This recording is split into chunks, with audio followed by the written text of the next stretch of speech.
अस्सलाम वालेकुम दोस्तों। पाकिस्तानी क्रिकेट टीम के कोचिंग स्टाफ ने सरफराज अहमद से इंग्लैंड के खिलाफ बहुत ही बड़ा और बुरा सलूक किया। जी हाँ, तो दोस्तों आपको तफसील से बताने वाले हैं सरफराज अहमद की बयानी। तो आपने इस वीडियो को लाइक ज़रूर कर देना है और इसके साथ आपने कमेंट सेक्शन में ज़रूर बता देना है पाकिस्तानी क्रिकेट टीम का विकेट कीपर सरफराज अहमद को होना चाहिए या फिर मोहम्मद रिजवान को।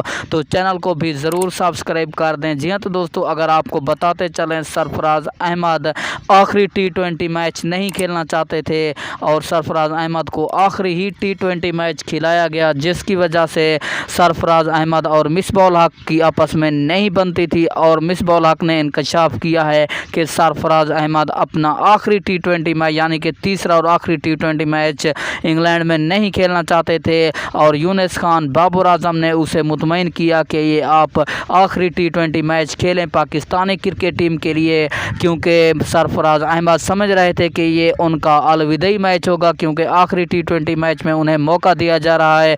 तो ये Pakistani cricket team international cricket में सरफराज अहमद का आखिरी T20 मैच हो सकता था। सरफराज अहमद ने इन्हीं सोच पर ये मैच नहीं खेलना चाहते थे आखिरी T20 मैच, क्योंकि सरफराज अहमद को लग रहा था कि ये आखिरी मेरा मैच होगा, फिर मुझे बाहर किया जाएगा इंटरनेशनल क्रिकेट से। तो सरफराज अहमद आखिरी मैच खेलना नहीं चाहते थे, लेकिन उन्हें तमाम कोचिंग स्टाफ और कप्तान बाबर आजम ने मुतमईन किया। फिर तो सरफराज अहमद ग्राउंड में उतरे और आखिरी तीसरा T20 मैच इंग्लैंड के खिलाफ खेले।